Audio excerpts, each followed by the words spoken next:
News today की ओर से सभी देशवासियों को 77वें स्वतंत्रता दिवस की हार्दिक शुभकामनाएं।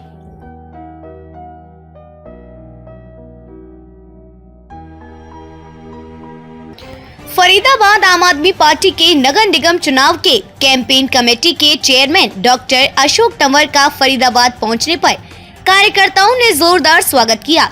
इस मौके पर अशोक तंवर की अध्यक्षता में सैकड़ों की संख्या में कार्यकर्ताओं ने आम आदमी पार्टी का दामन थामा।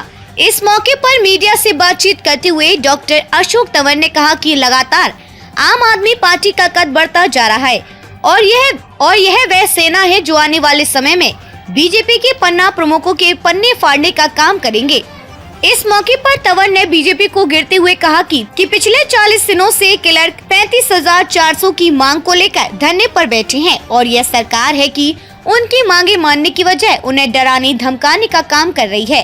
अब बीजेपी पार्टी का समय आ लिया है। लोग समझ चुके हैं कि यह पार्टी अब ज्यादा दिन सत्ता में नहीं रहेगी और बहुत जल्द आम आदमी पार्टी हरियाणा में सरकार बनाएगी। वहीं डिप्टी सीएम दुष्यंत चौटाला की हाल ही में दिए गए बयानों के आधार पर पलटवार करते हुए अशोक तंवर ने कहा कि क्या सरकार इतनी भी गिर सकती है कि किसानों का बाढ़ के चलते हुए नुकसान की भरपाई रेती उठाने पर एक कहने से 2 हिस्से मांग रही है और एक हिस्सा सिर्फ किसान को दे रही है। ऐसे में सरकार को शर्म आनी चाहिए कि जो किसान खून पसीने की कड़ी मेहनत करके फसल उगाता है वह फसल जमुना में आई बाढ़ के चलते खराब हो गई है और उस पर भी डिप्टी सीएम अपना फायदा सोच रहे हैं। वहीं क्षतिपूर्ति पोर्टल पर भी निशाना साधते हुए अशोक तंवर ने कहा कि जहां एक तरफ किसानों का इतना भारी नुकसान हुआ है, ऐसे में सरकार को चाहिए कि अधिकारियों से उस फसल का ब्यौरा बनवाए। ऐसे में क्षतिपूर्ति पोर्टल कई बार काम करता है और कई बार नहीं। ऐसे में किसानों की फसल की भरपाई और नुकसान की भरपाई कैसे हो पाएगी? सरकार को धरातल पर किसानों की परेशानी समझनी चाहिए।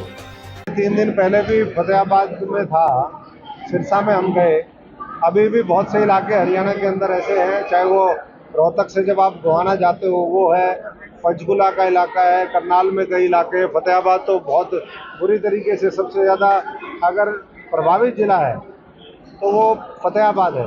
मुख्यमंत्री जी वहाँ पर 15 अगस्त को झंडा फहराने की बात कर रहे हैं, तो मैं मुख्यमंत्री जी से कहूँगा कि आने वाले समय में घग्गर का, रंगोई नाले का, ये जितनी भी टांगरी है, दूसरी मारकंडे नदी है, इनके ऊपर जो तटबंध है उनको पक्का किया जाए, बड़ी घोषणा हो, तब तो मैं समझता हूँ कि हमें आज़ादी मिलेगी। ये बाढ़ से आज़ादी, आज तो सबसे बड़ी बात ये बाढ़ से भी आज़ादी दिलाते हैं। ये बाढ़ ने जिस तरीके से वो किया है और बड़ी घोषणा करके हमारे किसान साथियों को राहत दे, ऐसी हम सबकी अपेक्षा है। और मैं समझता हूँ कि मुख्यमंत्री जा रहे हैं तो जरूर कुछ ना कुछ, पहले हवाई दौरा किया था उन्होंने, अब जमीन पे पहली बार जाएंगे 15 तारीख को फतेहाबाद में, तो कुछ ना कुछ राहत देंगे।